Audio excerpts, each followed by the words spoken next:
जैसा कि हमने बोला था लास्ट टर्न पे कि धरती और सूरज के बीच की दूरी को एक एस्ट्रोनॉमिकल यूनिट कहते हैं, खगोलीय इकाई, जिसका लगभग कितनी होती थी 14,96,00,000। और मैंने कहा था सूरज की रोशनी जो आती है वो किससे आती है, रेडिएशन के तौर पर आती है, और रेडिएशन जो आता है वो ईएम वेव के उस पर आता है।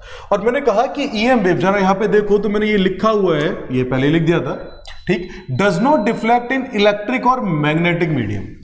चाहे वो इलेक्ट्रिक मीडियम हो चाहे वो मैग्नेटिक मीडियम हो, ये उसमें डिफ्लेक्ट नहीं होते हैं, ठीक है। तो चाहे लाइट वेव हो, ऐसा थोड़ी ना है यार तुम्हारी लाइट आ रही है और तुमने यहाँ चुंबक चला दी, लाइट इधर ही चिपक गई है ना, चुंबक पे ही सारी रोशनी आ रही है, पॉसिबल थोड़ी ना है। तो याद रखना कि ये जो रेव्स हैं ये कभी भी इलेक्ट्रिक और मैग्नेटिक फील्ड में डिफ्लेक्ट नहीं होती हैं। आगे बढ़ते हैं, चलो इसके आगे की कहानी, भाई कौन कौन सी होती है, ये बड़ा अच्छा क्वेश्चन है कि कौन कौन सी होती हैं, तो जरा देखते हैं, ठीक है, याद करने की कोशिश करना। बेटा कॉस्मिक को हम काउंट नहीं करते, पर कॉस्मिक को हम काउंट नहीं करते हैं, पर कॉस्मिक वेव भी जो होती हैं बहुत सारे स्टार से हमारे पास आ रही होते हैं। इवन किसी स्टार से, किसी प्लैनेट से भी टकरा के जो रेडिएशन आता है उसको भी हम कॉस्मिक रेंज में रखते हैं। पर कोई बात नहीं, जब नहीं रखते तो फिर उसको याद करने कोई फायदा नहीं है। गामा एक्स यूवी वी, बेटा नहीं याद हो तो याद कर लेना, गामा एक्स यूवी वी, क्या gamma X UV V, I R, S R और L R. Gamma X UV V, I R, S R और एल आर, इसको गामा रे बोलते हैं, ये एक्स रे कहलाती हैं, ये यूवी रे, अल्ट्रा वायलेट रे है ना, इसको हम विजिबल कहते हैं। नाम सुना होगा आप लोगों ने, ये इंफ्रारेड है, इंफ्रारेड, ठीक है ना, रे, इनको बोलते हैं शॉर्ट रेडियो। भाई ये बहुत ही इंपॉर्टेंट लेक्चर है, इस बात को ध्यान में रखो, क्योंकि इससे एक क्वेश्चन बनता ही बनता है। माइक्रोवेव जिनको हम कहते हैं, इनको हम क्या बोलते हैं, लॉन्ग रेडियो वेव, ठीक है। चलिए आगे की बात करते हैं। अगर किसी को नहीं समझ में आ रहा है कुछ हिंदी में तो याद रखना, इसको हम बोलते हैं पराबैंगनी किरणें, किरणें, रे का मतलब किरणें। विजिबल को बोलते हैं दृश्य प्रकाश, इंफ्रारेड अवरक्त किरणें, इनको बोलते हैं सूक्ष्म तरंगे, और इनको बोलते हैं दीर्घ तरंगे। तो जरा समझो, इसी बात को तुम्हें समझना पड़ेगा भाई, ठीक है। अगर हमने ये याद कर लिया तो इसमें सबसे पहला क्वेश्चन क्या बनता है, इसमें क्वेश्चन ही बनना स्टार्ट होते हैं ईएम वेव लिखते ही। पहला क्वेश्चन क्या बनता है, निम्नलिखित में से कौन सी विद्युत चुंबकीय तरंग है, out of which of the following is a EM wave. तो जरा देखते हैं, ऑप्शन भी इसमें चेंज नहीं होते, जैसे कि पहला ऑप्शन बन जाएगा अल्फा वेव, दूसरा ऑप्शन बन जाएगा बीटा वेव, तीसरा ऑप्शन बन जाएगा गामा वेव, चौथा ऑप्शन बन जाएगा नॉन ऑफ दीज। तो बेटा इसमें आंसर कौन सा हो जाएगा, हाँ बिल्कुल सही सोच रहे होगे, गामा।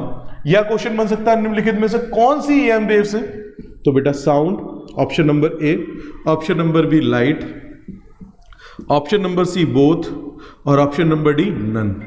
तो बेटा इसमें क्या आंसर हो गया हमारा, लाइट, ठीक। प्राइमरी क्वेश्चन ये बन जाते हैं। फिर दूसरा क्वेश्चन, इनमें से कोई एक नाम दे दिया या इनमें से कोई नाम नहीं दिया, एक इस तरह से भी बन सकता है, ठीक। अब इसके अलावा और क्या क्वेश्चन बनता है, इसके अलावा बेटा जो मैंने ये याद कराया, कोई तो रीजन होगा ना कि gamma X UV V, I R, S R, L R याद कराया, तो याद रखो बेटा ये वेवलेंथ का बढ़ता हुआ क्रम है।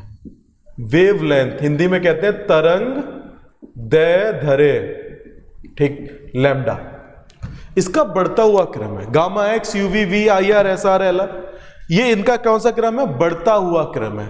तरंग दैर्ध्य, तरंग मतलब जो भी है, अरे तरंग नहीं समझ में आया तो इस तरह समझो ना हिंदी वालों कि भाई तालाब था, वो गाना सुना, ठहरे हुए पानी में कंकड़ ना मार बावली, ठीक, क्या होता है उसमें लहर बनती है नहीं बनती है, तो समझ लो किसी भी मीडियम में लहर कब बनी, जब तुमने पत्थर डाला, पत्थर डाल के क्या पैदा किया, डिस्टरबेंस। तो डिस्टरबेंस की वजह से जो लहर बनी है ना, disturbance in a medium is called as wave. तो इतना क्लियर है। तो हम बात करते हैं वेवलेंथ, वेव की लेंथ को वेवलेंथ कहते हैं, वही मैंने कहा तरंग, डेफिनेशन अभी दी थी, दैर्ध्य मतलब लंबाई, तरंग की लंबाई तरंग दैर्ध्य, वेव की लेंथ वेवलेंथ।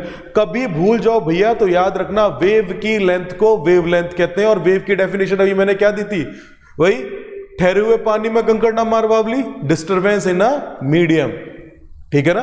किसी भी मीडियम का डिस्टरबेंस क्या पैदा करता है, वेव, और उस वेव की लंबाई को क्या बोलते हैं, वेवलेंथ। तरंग की लंबाई क्या बोलते हैं, तरंग लंबाई मतलब दैर्ध्य, इज दैट क्लियर? तो पहला क्वेश्चन हमारा यही बन गया कि ये तरंग दैर्ध्य या लंबाई क्या वेवलेंथ का बढ़ता हुआ क्रम है। Is that clear? चलो, तरंग दैर्ध्य को अगर मैं उल्टा करके देखूं तो यार जाहिर सी बात है, यहां पे तुमने सुना होगा आवृत्ति या फ्रीक्वेंसी जो होती है वो इसके इनवर्सली प्रोपोर्शनल होती है।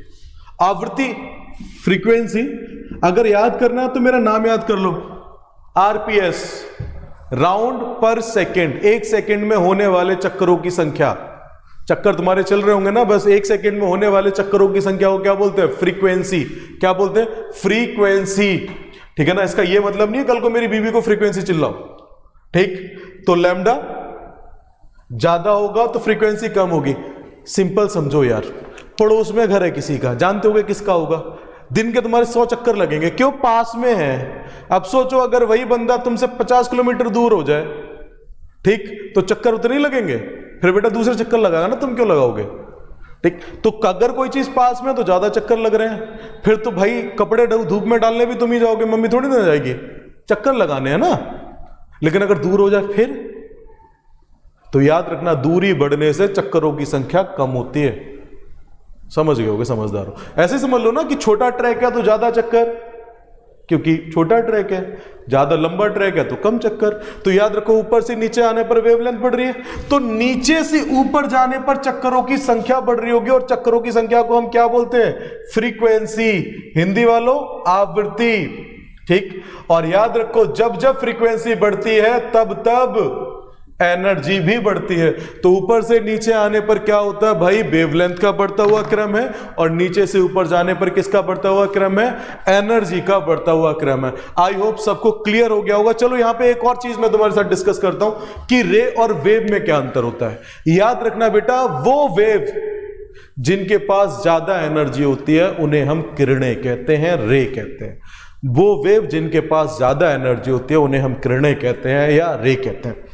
मैं चाहूंगा कि अगले लेक्चर, जो कि इससे ज्यादा इंपॉर्टेंट लेक्चर होगा, इतना ही, इसी का ही अगला पार्ट होगा कि जहां पर हम बात करेंगे इनके एग्जाम्पल्स की, जहां बात करेंगे वेव एंड अर्थ की। मैं चाहूंगा कि उस लेक्चर को भी आप अटेंड करें, क्योंकि इन दोनों लेक्चरों को मिला के आपका 1 नंबर फिक्स हो जाएगा इन एग्जाम्स में। ठीक, तो मुझे लगता है कि जो आज का लेक्चर है उसमें आपने अटेंड करोगे और आप उन चीजों को सीखने की कोशिश करोगे। Thank you class. चलिए फिर आज के लिए इतना ही रखते हैं, पर नेक्स्ट लेक्चर देखना ना भूलें। Thank you very much. Channel को लाइक और सब्सक्राइब करें। Thank you.